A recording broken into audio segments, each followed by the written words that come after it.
여러분 반갑습니다. 반도체 오빠 천 회장입니다. 또 하루가 이제 시작됩니다. 벌써 새벽 6시.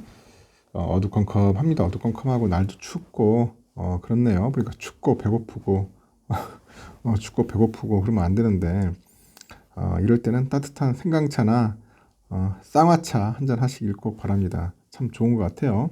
따뜻한 음료 드시면은 몸이 좀 따뜻하게 녹아 내려갈 겁니다. 하여튼 좋은 하루 보내셨으면 좋겠고요. 여러분은 제가 이야기하는 사람을 꼭 만났으면 좋겠어. 이런 사람을 만나야지 하늘이 도운 거다. 그런 이야기를 하더라고요. 어떤 사람이냐면은 첫 번째, 내가 건넨 배려를 그냥 넘기지 않고 기억하는 사람입니다. 기억하는 사람 아주 좋죠. 그리고 내가 힘들 때 내 이야기를 진심으로 들어주는 사람이 있으면 참 좋을 것 같아요. 옆에서 들어주면 참 좋잖아요. 이 방송으로 제가 들어줄 수는 없잖아요, 여러분. 제가 이야기만 하고 있잖아. 계속 혼자 떠들어대고 있는데 옆에서 자기 이야기를 들어주면 참 좋을 것 같아요. 세 번째는 뭐 할까 말까 고민할 때 일단 해보라고 응원해주는 사람이 참 좋습니다. 그리고 내가 힘들 때 손을 내밀어주는 사람, 이런 사람 진짜 필요하죠. 그리고 나를 수단이 아닌 그냥 목적으로 생각하는 사람이 참 좋아요. 목적. 그리고 내 앞에서는 감추지 않는 그런 모습을 보여주는 사람입니다. 그런 사람도 참 좋은 것 같습니다.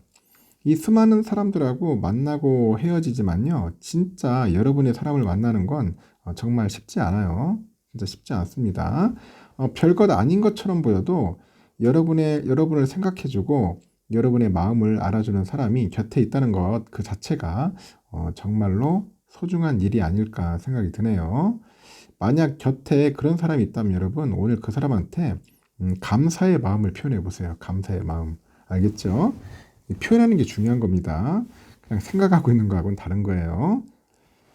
그러면은 또 삼성의 이야기를 한번 들려드릴까 합니다. 제가 뭐 삼성전자 이야기 많이 떠들어대고 있는데 그냥 편하게 들어주세요. 요즘 보니까 그 로봇 관련된 이야기들이 좀 있어요. 요번에 보니까 로봇 집사에서 메시지가 온다 그런 이야기가 있던데 이 반려견이 집안을 엉망으로 만드는 뭐 그런 사진들이 좀 있었던가 봐요. 응? 그럼 반려견에게 밥을 주라고 이제 이 로봇인 것 같아요. 이게 그림 속에 있는 게 이 로봇에게 문자를 보내면은 밥을 주라고 문자를 보내면 사물 인터넷으로 연결된 사료 기계로 로봇 집사가 명령을 내리는 겁니다.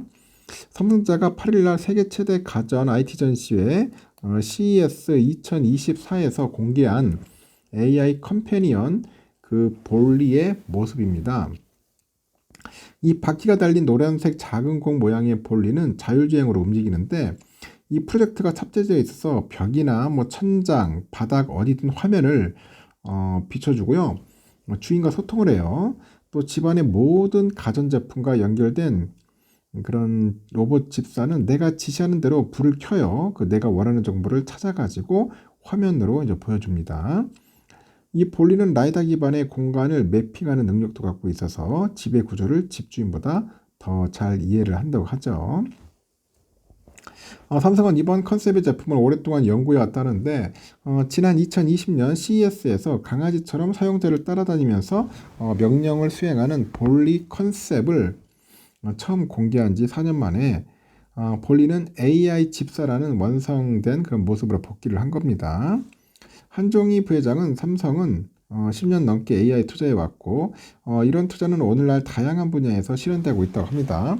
그 삼성의 목표는 전 세계 수백만 명한테 AI를 제공하는 거라고 해요. LG전자도 같은 날에 그 스마트홈 AI 에이전트를 내놓아서 맞불을 놨네요. 이 로봇 형태의 반려가전 컨셉을 가진 이 로봇은 바퀴 달린 두 다리로 집안을 자율주행을 한다고 합니다. 삼성전자의 그 볼리가 스크린을 통해서 확장 경험의 강점을 갖추면 LG의 AI 에이전트는 감성 소통에 특화되어 있다고 합니다. 음성과 음향, 이미지를 모두 인식하는 그 멀티모달 기능이 있어서 사용자의 상황과 상태를 인식하고요. 능동적으로 소통을 해요. 이날 시연에서 주인의 목소리로 기분이나 건강 상태를 알아채고 따뜻한 말을 건네기도 합니다.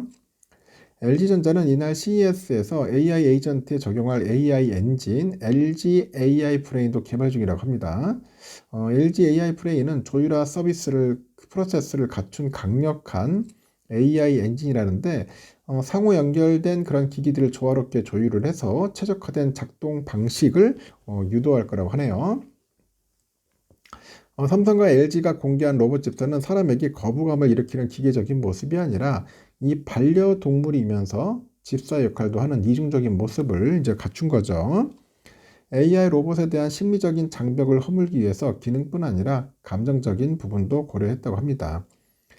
이 같은 로봇 집사는 AI하고 로봇 IoT가 연결된 미래의 모습을 보여주는 거예요. 그 생성형 AI 등장으로 인해서 인간처럼 소통하고 이미지까지 인식하는 AI 에이전트가 이제 보편화될 거라고 합니다. 그래서 AI 에이전트는 로봇의 형태로 인간과 소통하게 될 가능성이 높다. 그런 이야기를 하는 거죠. 참 대단한 것 같아요. 삼성전자에서 반도체 사업을 하는 그 디바이스 솔루션 부분이 지난해 1, 3분기에 이어서 4분기에도 조단위 적자를 지속한 것으로 보이네요.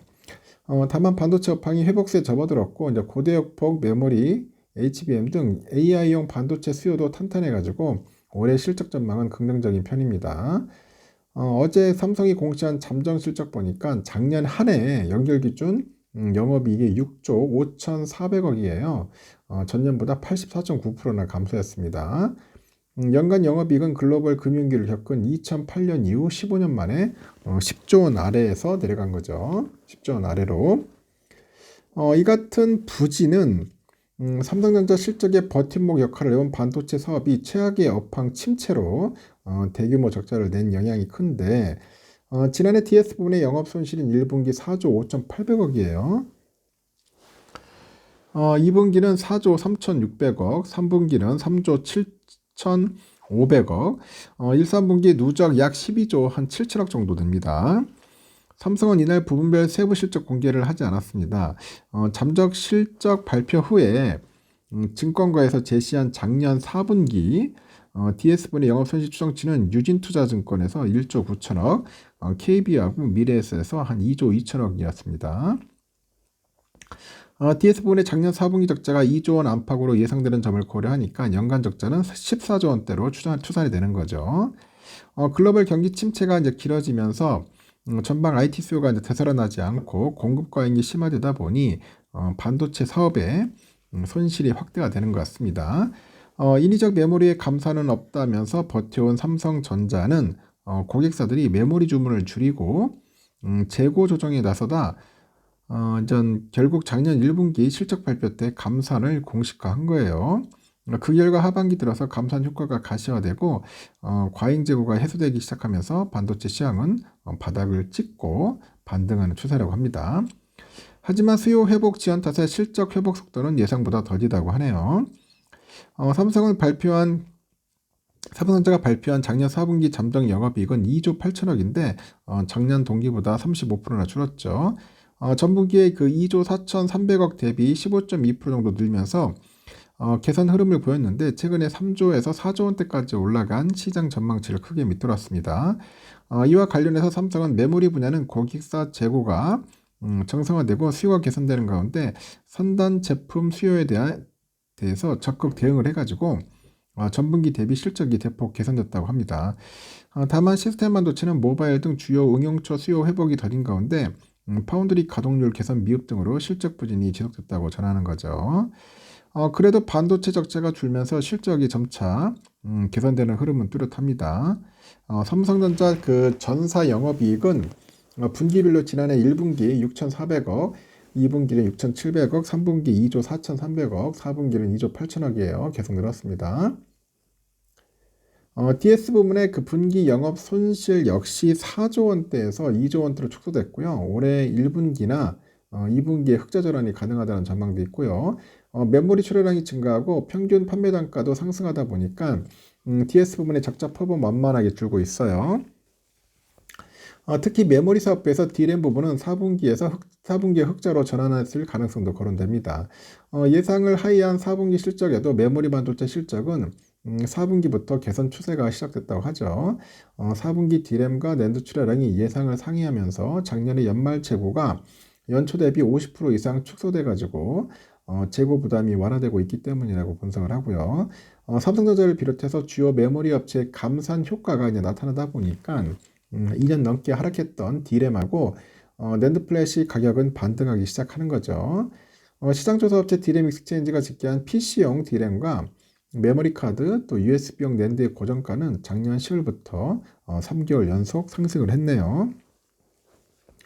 메모리는 고객사 재고 수준이 대체로 정상화된 가운데 올해 당분간 가격 상승세가 이어지고요. 업황 회복의 속도가 붙을 거라는 관측에 무게가 실립니다.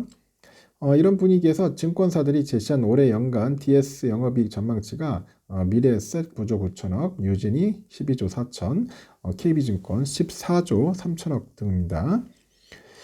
PC하고 이 모바일 일부 고객사의 신제품 출시와 그 재고의 그 축적 수요가 맞물려 가지고 이 반도체 수급이 이제 개선되는 중이라고 하는데 전방 산업 회복에 따른 가동률 회복과 일반 메모리 수요 증가는 삼성전자의 하반기 가파른 실적 개선으로 연결될 거라고 내다보는 거죠. DDR5하고 HBM 등 AI 시대 필수인 차세대 고성능 D램의 수요 증가도 실적 개선에 이제 호재입니다. 특히 D램 여러 개를 수직으로 연결해서 데이터 처리 속도를 끌어올린 HBM은 AI 시장 확대와 함께 공급 부족이 예상되고 있어요. 서버 대신 기기 자체에서 AI를 실행하는 온디바이스 AI 시장도 팽창기에 접어들어 가지고 고용량, 고성능 그런 낸드 수요를 끌어올리고 있는 거죠. 이에 따라서 삼성도 올해 HBM3E, DDR5, LPDDR5X 등 AI용 고부가 제품 판매를 확대하고 기술 리더십에 집중한다는 그런 방침입니다. 그래서 참고하시기 바랍니다. 너무 안 좋다고 해가지고 뭐 여러분들은 울상할 필요 없어요. 또 좋은 날이 올 겁니다. 계속 뭐 죽으라는 법 없으니까. 또 보니까 실적이 또 안 좋다 보니까 또 이상하게 주가의 영향을 또 받는 것 같더라고요.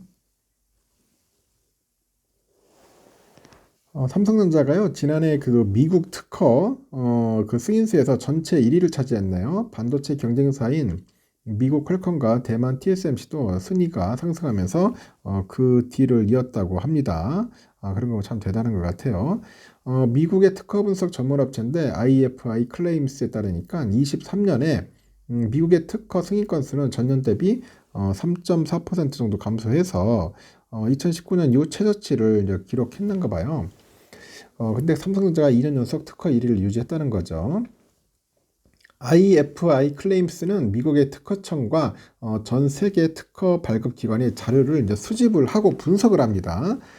이 회사는 매년 미국 특허 상위 50대 기업하고 글로벌 250대 기업을 발표하고 있어요. IFA 클레임스는 지난해는 특허 강자인 칩 제조 업체들의 순위 상승과 미국의 특허 출원 건수 사상 최고치 경신으로 요약할 수 있다고 밝혔는데, 미국 퀄컴은 22년 미국의 50대 특허 기업 중 7위였으나 23년에는 2위로 올라서요. 대만의 반도체 업체인 TSMC는 지난해 삼성에 밀리기 전까지 29년 연속 1위를 차지했던 IBM을 제치고 3위를 기록했네요. 그 뒤로는 IBM, 캐논, 삼성 디스플레이, 애플, LG전자 순이었습니다. LG전자는 2022년 6위에서 2계단 내려왔습니다. 지난해 미국 특허 출원은 41만 8,111건인데 22년보다 소폭 증가를 했네요. 일단 미국 특허 출원은 지난 몇 년 동안 계속 증가를 했고, 특허 출원 건수가 사상 최고치를 기록한 것은 미국의 혁신에 대한 고무적인 신호다, 이게 밝힙니다.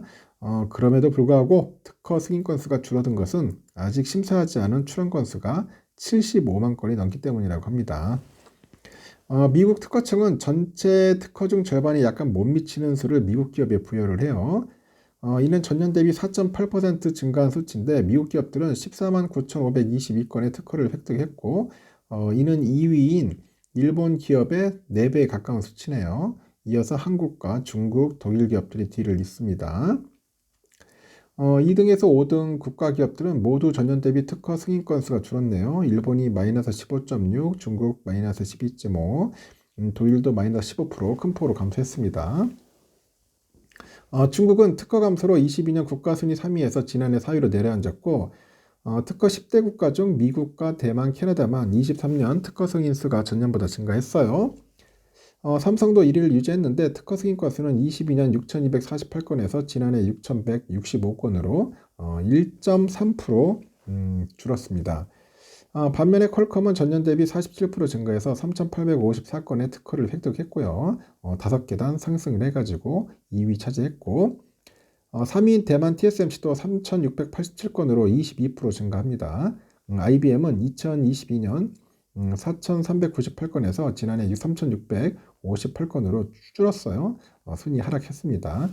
가장 큰 폭으로 순위가 상승한 기업은 미국 클라우드 컴퓨팅 회사인데 VM웨어라고 하는 것 같은데 63계단 올랐네요.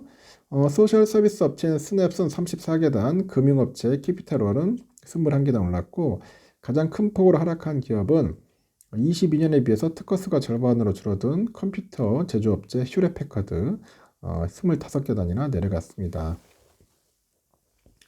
그 IFI 그 클레임은 지난해 가장 빠르게 성장한 기술은 5년 동안 특허 출원 건수가 38.3% 증가한 자율주행차라고 합니다. 2년 연속 1위를 차지했다고 하는데 특허 출원 건수를 기준으로 성장 기술 순위를 매겨요. 특허 출원 건수는 곧 출시될 그런 기술을 가늠할 수 있는 척도이기 때문이겠죠. IFI는 일본 도요타랑 혼다, 미국 웨이모는 자율주행 분야의 길을 개척하고 있는 기업들이라고 밝혔는데요. 이 밖에 뭐 전자담배하고 일반 담배, 양자 컴퓨팅, 세탁 제어 시스템 등도 빠르게 성장하는 기술로 꼽아요. 다른 순위와 달리 가장 빠르게 성장하는 10대 기술은 특허 수가 아닌 5년간 성장률을 기준으로 한다고 합니다. 이 순위는 현재 어떤 기술이 연구개발에 그 주목을 받고 있는지, 어떤 기업이 또 해당 분야에서 특허의 보호를 통해서 미래의 이익을 얻을 수 있는지 보여주는 거예요. 그 IFI의 글로벌 특허 250대 기업에서 보니까 일본의 전자업체죠. 파나소닉이 94,337건의 특허로 1위를 차지했네요. 삼성과 일본 히타치가 그 뒤를 이었습니다. 일본 기업은 250대 기업의 3분의 1이 넘는 36.4%를 차지했습니다. 미국과 중국은 각각 52개, 51개 기업이 순위에 올라해서 약 20% 차지했네요. 글로벌 순위에서 10위권 안에 든 미국 기업은 없었습니다. 미국 기업 중에서 43,033건의 특허를 가진 IBM이 16위에 올랐고, 마이크로소프트 27위, GE가 40위네요. 그 뒤를 이었습니다. 이런 거 보면 삼성전자가 참 대단한 것 같아요. 미국의 특허로 1등이다. 1등 기업이다. 특허 아주 중요한 기술이죠. 특허 중요한 겁니다. 중요한 라이센스지, 라이센스. 네, 여기까지 하겠습니다, 여러분. 여러분 참고하시고요. 하여튼 삼성전자 좀 주가 빠졌다고 해가지고 너무 좀 우울해하지 마십시오. 움츠러들 필요 없습니다. 하여튼 하시는 일 최선을 다하시기 바랍니다. 감사합니다.